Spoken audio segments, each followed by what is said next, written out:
It's the brand new Capital Evening Show with me, Jimmy Hill, and with me now is a brand new artist I'm really, really excited about. Ella May is here. Thank you. Woo woo. Ella, welcome. So good to see you. Thank you. Thank you for having me. You are nominated for 2 Grammys, which is just like the most exciting thing in the world. One of them is for Best Song for your tune Boo'd Up, which I love. Thank you. Such a good song. Thank you. Are you excited by this? Nervous? What are you feeling about the prospect of getting some actual Grammys? Yeah, I think I'm like every single emotion that you can ever feel all in one. I think it's like very surreal for me because this is something that I've always wanted. Like I've always wanted to even attend the Grammys, and this will be my first time attending also, let alone being nominated. So I'm just super excited and nervous a little bit anxious, but the recognition in itself, even if I don't win, is amazing to me. So. Do you know what the vibe of the actual event is? Do you get like a dinner and stuff? I have no clue. Because I bet if you do, it's going to be a really good dinner. I'm sure it would be, yeah. I hope so, because we'll probably be hungry after all the, like, doing my hair all day and getting dressed all day. But I've never been, and I have no clue. I'm going blind, so we'll see. I'm going to take my mum with me. Oh, nice. Yeah, I'm going to take my mum with me. Because I saw that you brought your mum out on stage at a performance you did last week. Yes, I did. And she was just, like, loving life. It was so cute. Yeah, she started crying, which made me cry, because, like, I think anytime anyone sees their mum cry, it just makes you cry. But it was like tears of happiness, of course. But I wanted to bring her on stage and show her how appreciative I am of her. So that's so sweet. And I saw on Twitter afterwards that people were going up to her and for selfies. So she's now famous, basically. Yeah. Was she loving that? Has she got a taste for it? She came upstairs and she was like, people were asking for pictures with me, and I didn't know what to do. But I was like, just enjoy it. What do you do in that situation? What do you do when people come up to you for a photo? Take the photo. And like, it depends. I think some people are, it depends on how the person approaches you, I think. Some people are like, super sweet and just like, oh, I love your music. Can I please have a picture? Then there's some people that are like, just have their phone in your face already, which is sometimes a little bit like, all right. Yeah. But, you make it work. Have you got like a go-to face that you do? I just smile. Just a smile? Time, yeah. Casual smile. You're not pouting. No. You're not like Blue Steel in it.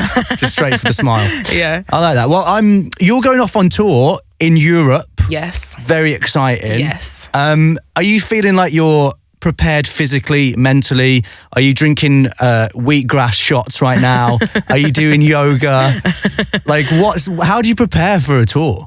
Well, I mean, we've been preparing from right before Christmas and right after Christmas, because obviously we know that we were going on tour. But I'm not drinking wheatgrass because I hate it. I hate wheatgrass, but I am trying to make sure I keep up. I take, how do you pronounce it? Echinacea tablets. Oh yeah, echinacea, yeah. And like vitamin tablets, and just making sure I'm trying to get enough sleep and staying warm because it's freezing. Yeah. And just like having smoothies and stuff. Just I think the little things matter, but more so just sleep, I think, is very, very, very vital. And what you eat, obviously. Catch up on sleep now. Because it's like proper hardcore, isn't it, going on tour? I think people don't realise just how difficult it is. It does take a toll, definitely, on your body. And especially if you're touring in the wintertime because of the weather. Yeah. And people get sick and you're trying not to get sick, and then you have to sing when you're sick. So it's like, it's a lot.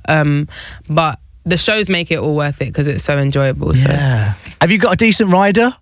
Because I feel like if I was in your position, Ella May, I would be making all sorts of crazy demands. I'd be like, I'm going to need some white roses. I'm going to need 12 cream eggs, unwrapped, ready to go in little egg cups. Have you got anything like that yet? My ride is so simple. It's like water, fruit. I think there's some like packets of crisps that I don't even ever end up eating. Everyone else eats them.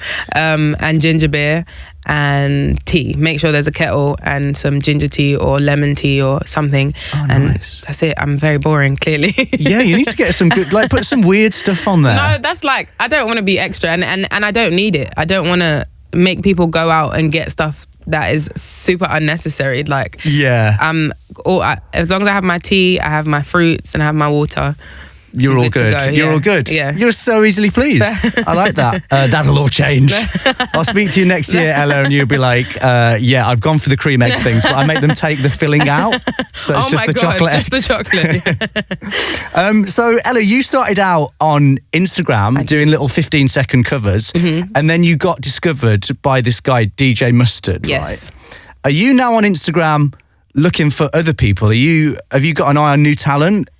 would you like to discover like the next LMA yourself? I would love to. No one's ever actually asked me that question. That's a good question. Thanks very much.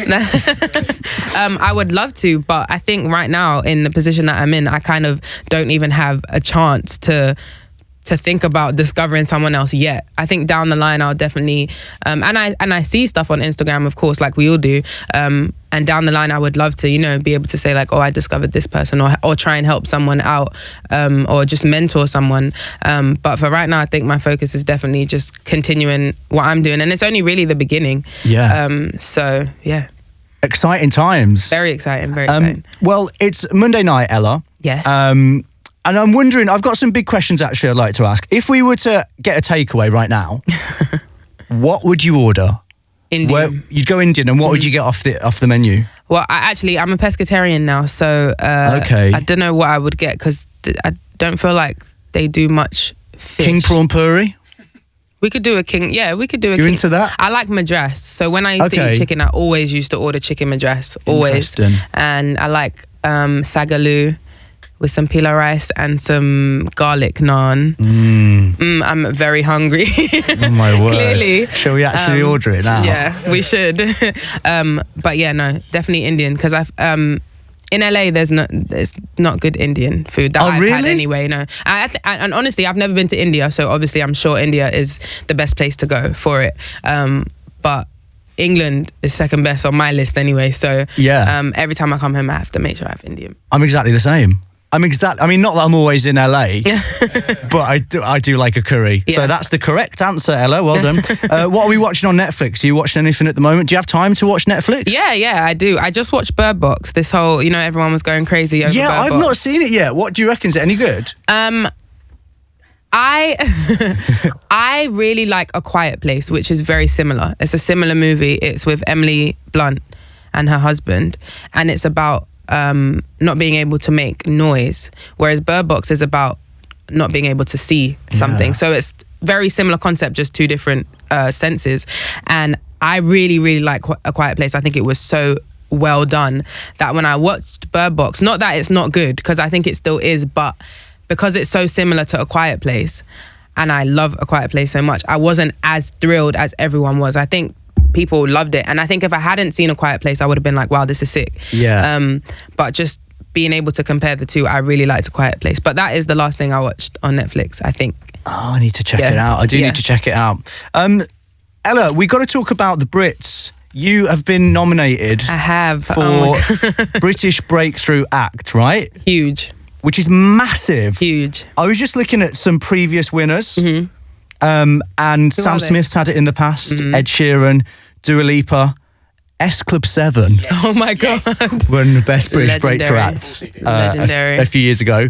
Just a few years ago. You're up against Mabel, Georgia Smith, Tom Walker and Idols. Mm-hmm.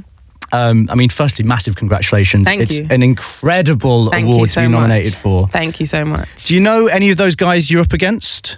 Like know them personally? Yeah, have you met any of them? I haven't met any of them. I've spoken to Georgia. I've had a conversation with Georgia before, but I haven't actually got the chance to meet her yet. She's probably the only one, actually. Nice. Yeah. Such a strong selection of talent as well. Yeah, it's hard competition. Have you thought about what you'd do if you win? Have you thought about a speech yet? Have you had a chance to even think about that? I haven't even had a chance to think about it. I don't know what I would say, but I'm very like, if I try too hard to put together a speech, I'll go up there and forget everything, because I'll just be so concentrated on exactly what the speech said. So I would probably just go with like something natural and just try and keep it as short as possible, because one of my fears, on award shows, if you talk for too long, they play music and cut you off. Yeah. That's one of my biggest fears. Like I never ever want to have to experience that. So I'd probably just keep it short and simple and thank whoever I need to thank. And so you'll just vibe it? You just improv it on the spot? I think so. Wow. I think so. That is brave. That's risky, isn't it? I mean, maybe prep a backup speech just in case. I'd probably have like an idea, but not like a word for word, like something written. Like I wouldn't go up there with a paper. Yeah. Yeah. And if you were taken out of the equation, LMA, who would you, out of that list of nominees, who do you think you would give it to? Georgia. Georgia. Yeah, Okay. I give it to Georgia. I'm a huge Georgia Smith fan, so Yeah, she's awesome. Would you Yeah. like to work with her? love to work with her. I would love to work with her. I'm sure we can make it happen in the future once I actually get to meet her. But it's difficult because I am always in LA. And I'm sure she's in LA a lot actually too, but because of schedules, and I know she was just on tour as well, and now I'm on tour, so you kind of just have to find the time. But yeah, I'd say Georgia. You need to make that happen. Yeah, that we would do. be incredible. LMA, thank you so much. There's so much much- stuff going on. Give it up for LMA, everybody.